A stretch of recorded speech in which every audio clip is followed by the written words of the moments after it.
وطبعا اول كليه في البلاي ليست هتكون الكليه بتاعتي، كليه تربيه نوعيه، والمره دي هتكلم عنها بمنظور مختلف خالص، منظور اتش ار ومنظور كارير كوتشنج، غير المنظور المتعارف عليه اللي انتم متعودين عليه. خليكم معايا.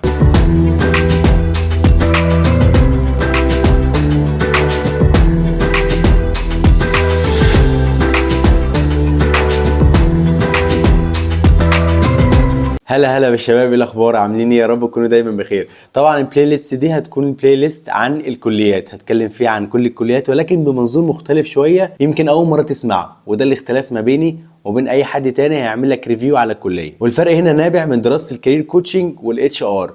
يعني ايه؟ يعني انا دلوقتي كنت في مراحل تعيين ناس معينه، او كنت في مراحل تعيين بوزيشنز معينه، وعرفت بقى يعني ايه مؤهلات، وعرفت يعني ايه تخصصات جوه المؤهلات، وحاجات كده كتير هنتكلم عنها هنا في الفيديو ده او في البلاي ليست دي. وطبعا بمنتهى الديمقراطيه اول كليه هتكلم عنها هي كليتي، واول قسم برضه هتكلم عنه هو القسم بتاعي. فخلينا نبدا. وفي هنا لفته صغيره بس محتاج اقولها لطلبه التعليم الفني. اغلب اعضاء هيئه التدريس من المعيدين في الكليه عندي في تربيه نوعيه في اشمون اغلبهم معيدين من التعليم الفني، يعني كلهم خريجين معاهد. ودي لفته حلوه قوي ان لما انا رحت الكليه هناك ومحبط ان انا ما دخلتش هندسه، لقيت معيدين ودكاتره تعليم فني، فده شيء بسطني جدا وفرحني جدا واداني بصيص امل كده اتحرك بيه في الفتره دي، لحد ما رحت بعدين واكتشفت ان انا اصلا كويس ان انا دخلت تربيه نوعيه ما دخلتش هندسه. فيعني حبيت اقول لكم الحته دي. وخليني اقول في بدايه الفيديو ان انا استعنت بريفرنس. الريفرنس ده موجود على موقع الكليه، هحط لكم اللينك بتاعه في الديسكربشن تحت عشان لو حد حب يستزيد ويعرف اكتر عن التخصصات يلاقيه موجود. والفيديو هيكون مقسم الى مقدمه عن الكليه، اقسام الكليه، شويه شروط وتنبيهات، ونصيحه عبيه، وملخص لفيديو في الاخر. وفي الشريط تحت هتلاقي كل حاجه متقسمه بحيث لو عايز تروح على واحده معينه من غير ما تتفرج على الفيديو كله تقدر تروح عليها مره واحده. وخليني كده في الاول اديك مقدمه عن الكليه. ايه كليه تربيه نوعيه؟ كلمه تربيه نوعيه يعني تخصصيه، تربيه تخصصيه يعني تخصصات معينه. عندنا تخصصات مختلفه زي تربيه موسيقيه، تربيه فنيه، اقتصاد منزلي، تخصص الاعلام، صحافه ومسرح. وعندنا طبعا الماستر تخصص تكنولوجيا التعليم والحاسب الآلي وهو القسم بتاعي. فانك ما تلاقيش تخصص تحبه وتخصص يناسبك ما بين التخصصات دي، لا، هتلاقي فيه تخصصات تحبها وهتلاقي تخصصات تناسبك في التخصصات دي، وجوه هتلاقي اكسبيرينس مختلفه جدا جدا. اكسبيرينس تربيه نوعيه مصريه، اوكي؟ وهنفهم بعدين كلمه مصريه قصدها ايه. وخليني في الجزء ده اكلمك عن اقسام الكليه، واول قسم هتكلم عليه وهو القسم بتاعي، واقول لكم ليه سميته الماستر. هتعرفوا يعني ايه اصلا ليه سميته الماستر فعلا. دلوقتي انت عندك القسم ده اسمه تكنولوجيا التعليم والحاسب الالي، بدرس حاجات ليها علاقه بالجرافيك، بدرس حاجات ليها علاقه بالفيديو، بدرس حاجات ليها علاقه بالبرمجه، بدرس حاجات ليها علاقه بالشبكات والاي تي والحاسب الالي والكمبيوتر ساينس. فانت دلوقتي عندك فرايتي اوف سبجكتس تقدر يعني تتخصص في واحد فيهم فعلا في الكليه. فبجد القسم ده انا ما كنتش عارف قيمته بعد ما خرجت من المعهد ودخلت الكليه، الا بعد سنه تانية كده مثلا. بعد ما دخلت الكليه وقعدت سنه فيها واتخرجت من السنه الاولى وطلعت السنه الثانيه، وشفت قد ايه ان التخصص ده فعلا عظيم. وانبسطت فعلا ان انا ما دخلتش كليه هندسه. يعني انا كان نفسي ادخل كليه هندسه كعاده اي حد خارج من المعهد، ولكن لما دخلت الكليه وشفت القسم وشفت المواد اللي في القسم، لا بجد تخصص حلو قوي وتخصص جميل قوي. لو انت غاوي الحاجات دي كلها مع بعض وبتحب تلم حاجات كتير على بعض هتحب القسم ده. وكمان بعد كده لما بدرس اتش ار وبدرس كمان في الاتش ار ليرنينج اند ديفلوبمنت، لقيت في الليرنينج اند ديفلوبمنت وهو التعليم والتطوير، او التريننج اند ديفلوبمنت اللي هو التدريب والتطوير، لقيت نفسي بتعلم حاجات ليها علاقه بتصميم المحتوى، تصميم الكورس، حاجات كده. فلقيت نفسي في الكليه كنت بدرس الحاجات دي او بدرس الحاجات دي از ان هي بارت اوف تخصص اسمه انستراكشنال ديزاين، التصميم التعليمي. فحاجه كده تخصص فعلا مرعب، تخصص كله امكانيات وكله حاجات. لو انت استفدت من كل المواد اللي فيه فعلا هتتخرج عندك كم كبير قوي من المعلومات، وتقدر تشتغل في حاجات كتيرة قوي في سوق العمل. وفي التخصص ده تقدر تتخرج حاجة من الاتنين، يا اما معلم حاسب آلي او اخصائي تكنولوجيا تعليم وحاسب آلي في المدارس. وتاني قسم معانا هو قسم الاقتصاد المنزلي. قسم الاقتصاد المنزلي هتتخرج منه معلم اقتصاد منزلي او معلمة اقتصاد منزلي. عارفين مادة الاقتصاد المنزلي اللي احنا كنا فيها بنتعلم في المدرسة زمان ازاي نعمل وجبة معينة، ازاي نعمل اكلة معينة، حاجة كده، ازاي نعمل تطريز، ازاي نفصل حاجة بايدينا، ازاي نتعلم على مكان الخياطة. الحاجات دي كلها اتعلمتها في ابتدائي من استاذ الاقتصاد المنزلي. وفي تخصص الاقتصاد المنزلي بتدرس مواد بقى ليها علاقة بالديكوريشن بتاع البيت، الاكلات، حاجات ليها علاقه بالصحه، حاجات ليها علاقه بالتغذيه، حاجات كده ليها علاقه بالماتيريال والحاجات اللي ممكن تستخدمها انك انت تصنع حاجه او تنشئ حاجه من البدايه. كل الحاجات دي كلها هتتعلمها في تخصص الاقتصاد المنزلي. وطبعا على طول بيتعمل معارض في الكليه علشان خاطر الطلبه يحطوا فيها الشغل بتاعهم ويتنافسوا على مين الاحسن، والاحسن طبعا بيتكافئ وياخد جوائز من الكليه. تالت قسم معانا وهو قسم التربيه الفنيه. هتلاقي بقى فيه شغل كتير جدا جدا جدا مستنيك.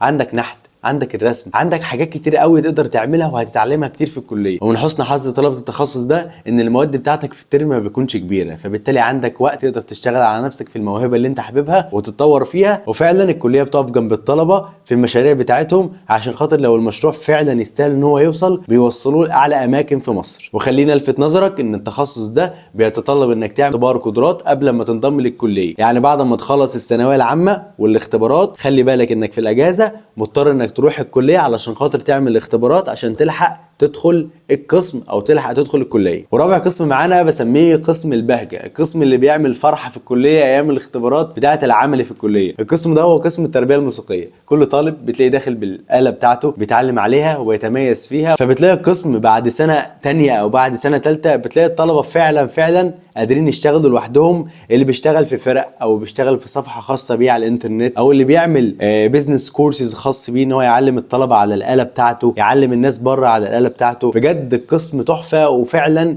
الدكاتره والمعيدين اللي في القسم من امهر واحسن الدكاتره والمعيدين في مصر في التخصص بتاعهم. وخلينا الفت نظرك ان التخصص ده بيتطلب انك تعمل اختبار قدرات قبل ما تنضم للكليه. يعني بعد ما تخلص الثانويه العامه والاختبارات خلي بالك انك في الاجازه مضطر انك تروح الكليه علشان خاطر تعمل الاختبارات عشان تلحق تدخل القسم او تلحق تدخل الكليه. واخر قسم معانا هو قسم الاعلام التربوي بشعبتينه، صحافه ومسرح. يعني هتتخرج منه يا اما اخصائي صحافه يا اما اخصائي مسرح. وطبعا طبيعه المواد هنا بتتمحور حوالين الصحافه ولكن بشكل تربوي، وهنا بتتمحور حوالين المسرح ولكن برضه بشكل يخدم على العمليه التعليميه وعلى العمليه التربويه في المدارس. وتقدر طبعا تشتغل بيها بره لو حابب. في ناس كتير قوي خرجت من الكليه ما اشتغلتش في مجال التدريس واشتغلت في مجال الصحافه الحقيقي يعني، واشتغلت في مجال المسرح الحقيقي.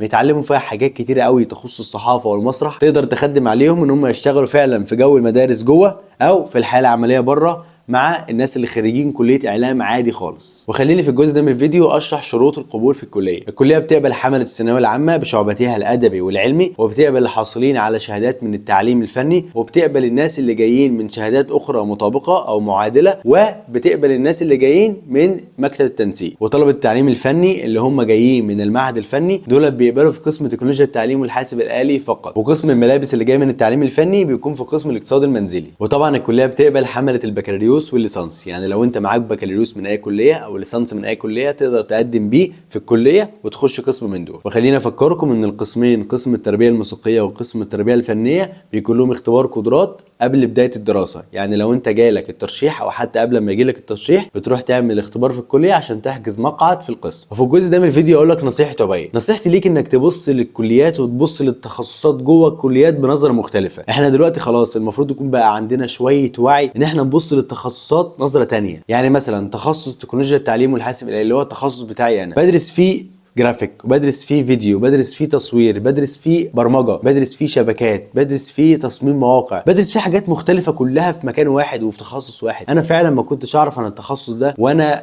هيمان على وجهي وزعلان ان انا ما دخلتش هندسه وقرفان وبتاع وحاسس ان انا جاي كليه متقدر. فيا جماعه نبص للكليات ونبص للتخصصات بمنظور مختلف. هيفيدك بعدين في ايه؟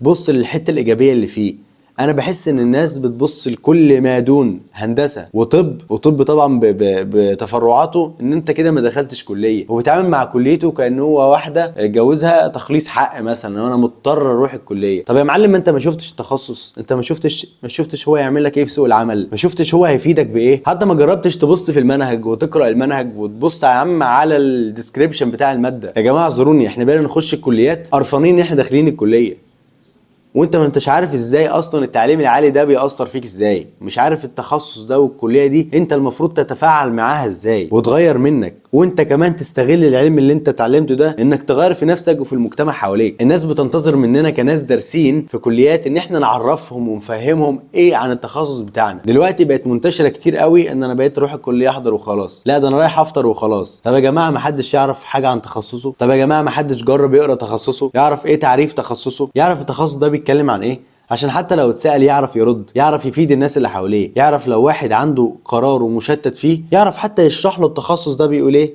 بحيث ان هو خلاص يساعده ان هو ياخد القرار او يخليه بوصفه الصحيح للتخصص بتاعه ده، ان هو يخلي الشخص التاني المتردد ده لا يقول ده خلاص مش تخصصي، دي مش الحته اللي انا عايز ادرسها. فخلينا نرجع نبص للتخصصات بنظره مختلفه، نبص ونشوف ايه الايجابي اللي ممكن ناخده من التخصصات دي وايه اللي ممكن ما نضيعش وقتنا فيه، علشان خاطر عقليه الخسران او عقليه الضحيه او عقليه ان انت داخل حاجه مش بتاعتك وخلاص فقدت الامل، دي مش هتزيدك غير احباط ومش هتزيدك غير نكد على نفسك، وفي الاخر مش هتعمل حاجه لنفسك. فيا جماعه نبص للموضوع بنظره مختلفه شويه ونحاول يعني نشوف ايه الحلو اللي موجود ونبص له، يمكن ده في فرصه لينا، يمكن ده في حاجه جديده لينا، حاجه محتاجين نكتشفها. دلوقتي هو قسم في تجاره اسمه موارد بشريه او الاتش ار، دلوقتي الناس كلها بتتهافت انها تدخله. طب الماركتنج برضو اللي في الاتش ار، في البيزنس ادمنستريشن، كل الناس برضو بتتهافت عشان تدرسه.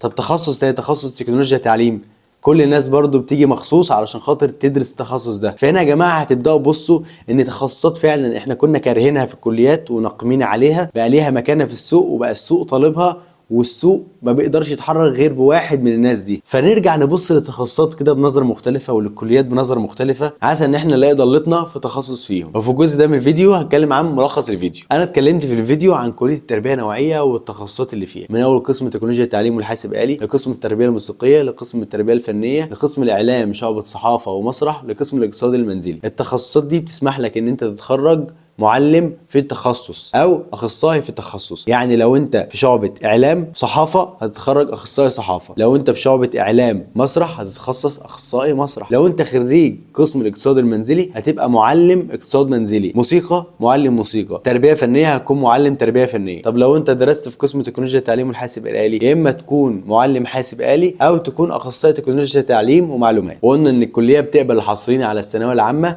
بشعبتها الادبي والعلمي، وبتقبل حاملين شهادات التعليم الفني، وبتقبل ما يعادل الشهادات دي. وقلنا برضو ان طلبه التعليم الفني كلهم بيروحوا على تخصص تكنولوجيا التعليم والحاسب الآلي، ما عدا قسم ملابس بيروح على قسم اقتصاد منزلي. وقلنا ان في قسمين هم تربيه فنيه وتربيه موسيقيه بيتعمل لهم اختبارات قدرات قبل الانضمام للكليه. وقلنا ونبهنا ان الناس تروح بدري علشان خاطر تحجز مقعد في الكليه وتنجح في اختبار القدرات. وقلنا كمان ان الكليه بتقبل حمله البكالوريوس والليسانس، يعني لو انت معاك بكالوريوس من اي تخصص من اي كليه او ليسانس من اي تخصص واي كليه تقدر تقدم في الكليه في اي قسم منهم. ولو انت جديد في عباية يعني دي كوتشنج كوميونتي، اتمنى تعمل سبسكرايب في الشانل عشان خاطر هتكلم في حاجات كتير قوي ولكن بنظره مختلفه، بنظره اتش ار وكارير كوتش، بحيث ان انا اديك البرسبكتيف كله كامل، ما اخبيش عنك حته كده او كده. واتمنى تعمل لايك في الفيديو لو انت بتدرس تربيه نوعيه، او لو انت معجب باقسام كليه تربيه نوعيه، او لو انت اوريدي طالب في كليه تربيه نوعيه، عشان اعرف احنا عددنا قد ايه. وتكتب لي تحت في الكومنت انت تخصص ايه، او ناوي تعمل ايه في الكليه، او عايز تسال سؤال معين محدد في الكليه،